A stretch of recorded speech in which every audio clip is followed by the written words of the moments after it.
अस्सलाम वालेकुम, welcome back to YouTube channel. This is Rana Shahid here. Students, आज का जो हमारा टॉपिक है क्लास सेकेंड ईयर का चैप्टर नंबर 15, उसका एक इम्पोर्टेंट टॉपिक, वेरी इंफॉर्मेटिव। और जो है ना, इसमें हम देखेंगे कि एनिमल किस तरह से सिक्रीट करते हैं और एनिमल किस तरह से एक्सक्रीशन करते हैं। हमने लास्ट टाइम देखा था कि एक इंसान या एक एनिमल जब भी डाइजेशन करता है तो उसके लिए ज़रूरी है कि वो स्टेप बाय स्टेप इस फूड की डाइजेशन करें। सबसे पहले हम खुराक को अंदर लेकर जाते हैं बॉडी के अंदर, तो हमारा अंदर लेकर जाना, ओरल कैविटी तक खुराक का आना, इसको हम नाम देते हैं इंजीशन। उसके बाद आगे जो काम है डाइजेशन का, उसमें stomach, oral cavity, small intestine आ जाते हैं।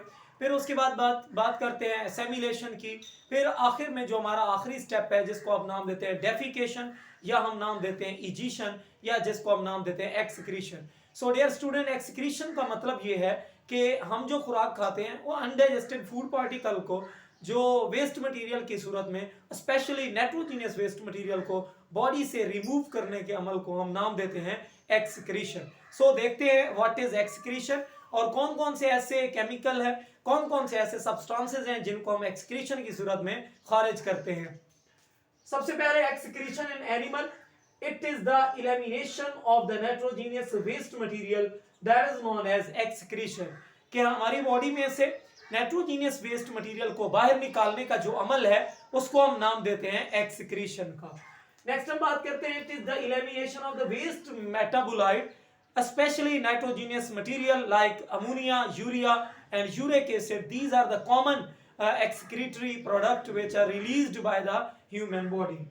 उसके बाद हम बात करते हैं एग्जांपल की, कि हमारी बॉडी के अंदर अगर हम बात करें तो हमारी बॉडी थर्मो रेगुलेशन करती है, ऑस्मो रेगुलेशन करती है, होम्योस्टेसिस करती है। अगर हम बात करें कि हमारी बॉडी के अंदर ऑस्मो रेगुलेशन में कौन कौन से पार्ट या कौन कौन से ऑर्गन इन्वॉल्व हैं, तो डियर स्टूडेंट याद रखना, पहला स्किन, दूसरे नंबर पर है किडनी और थर्ड वन है lungs. These are the three main structure which are involve in the excretion, या हम कह सकते हैं कि ये जो है ना ऑस्मो रेगुलेशन में इन्वॉल्व होते हैं। हमारी बॉडी के अंदर गर्मियों में हमने देखते हैं कि हमारी बॉडी जो है ना बहुत ज्यादा पसीना सिक्रीट करती है और सीबेशियस ग्लैंड भी रिलीज करते हैं। सो स्वेट ग्लैंड्स, सीबम का रिलीज होना, these are the wasteful nitrogenous material which are released by human body. उसके बाद हम देखते हैं कि overwhelmingly nitrogenous waste metabolite are excreted. इसके अंदर हम देखते हैं कि किस तरह से नाइट्रोजीनियस वेस्ट मटेरियल बेतहाशा सिक्रीट होते हैं। डीएमिनेशन, डी का मतलब है रिमूवल, एमिनेशन का मतलब है अमोनिया या अमाइन ग्रुप, अमाइनो ग्रुप को किसी अमाइनो एसिड में से रिलीज कर देना, इसको हम नाम देते हैं deamination. Catabolism of the amino acid with the release of the amino group. For example हमारे पास ये अमाइनो एसिड का फार्मूला लिखा हुआ है, इस अमाइनो ग्रुप को रिलीज करना डीएमिनेशन कहलाता है। इसकी अमाइनो एसिड की रीयूज्ड रिसाइकलिंग जो है करना बहुत ही मुश्किल है और ये टॉक्सिसिटी लेवल को इंक्रीज कर देता है। What is the disadvantage of this toxicity? हम देखते हैं कि elevated level of these waste material, इनका जो वेस्ट मटेरियल है एलिवेशन अगर बढ़ जाए हद से ज्यादा तो ये कन्वलियन कॉज करते हैं, कोमा की सिचुएशन में, या इवेंचुअली डेथ की सूरत भी आ सकती है। सो डियर स्टूडेंट, अब हम देखते हैं कि कौन कौन से ऐसे नाइट्रोजीनियस वेस्ट मटेरियल है जो खारिज होते हैं नाइट्रोजीनियस की सूरत में, कौन कौन से एक्सक्रीट होते हैं। तो हम सबसे पहले देखते हैं एक्सेस नाइट्रोजन के अंदर तीन मेन प्रोडक्ट हैं, अमोनिया, यूरिया, यूरिक एसिड। आगे चलकर मैं आपको बताता हूं अमोनिया कौन कौन से खारिज करते हैं, यूरिया कौन कौन से खारिज करते हैं, यूरिक एसिड कौन कौन से खारिज करते हैं। फिर उसके बाद हम बात करते हैं less nitrogen is excreted by creatine, creatinine और जो है ना trimethyl amine oxide. These are the major products which are released in the less quantity, very small quantity।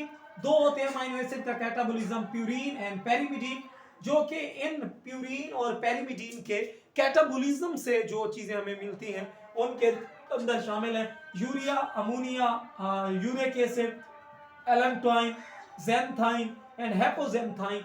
These are the some various products which are obtained by the catabolism of purine and pyrimidine, which are the nitrogenous bases which make the DNA molecule। उसके बाद हम बात करते हैं dear student main types की, दो है protein और न्यूक्लिक एसिड। प्रोटीन के amino acid are the building blocks of protein, nitrogenous bases are the building blocks of nucleic acid. ये दोनों जो है ना अमाइनो ग्रुप रिलीज करते हैं, इसी चीज को हम नाम देते हैं डीएमिनेशन, जो मैंने आपको बाद में बताया। उसके बाद है कि अमोनिया, जिसका फार्मूला है NH3।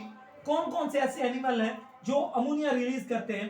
All the aquatic animal, mostly fishes, ये जो है ना अमोनिया खारिज करते हैं। वेरी जो है ना हैवीली हाईली टॉक्सिक मटेरियल होता है। यूरिया फार्मूला दिखाया गया NH2C+, NH2। और मैमल्स सिक्रीट करते हैं, जिनमें हम भी शामिल हैं। एम्फीबियन है, शार्क्स हैं, bony fishes है, these are involved in the excretion of urea. उसके बाद हम बात करते हैं यूरिक एसिड की। Birds, insects, reptile, land snail, these are the common example of uric acid which are excreted by these animals। so ये एक important MCQs आती है कि कौन से एनिमल यूरिया रिलीज करते हैं, कौन से एनिमल अमोनिया रिलीज करते हैं, कौन से एनिमल यूरिक एसिड रिलीज करते हैं। होप सो आपको ये वीडियो समझ आ गई होगा, लेक्चर भी समझ आ गया होगा। Thank you so much.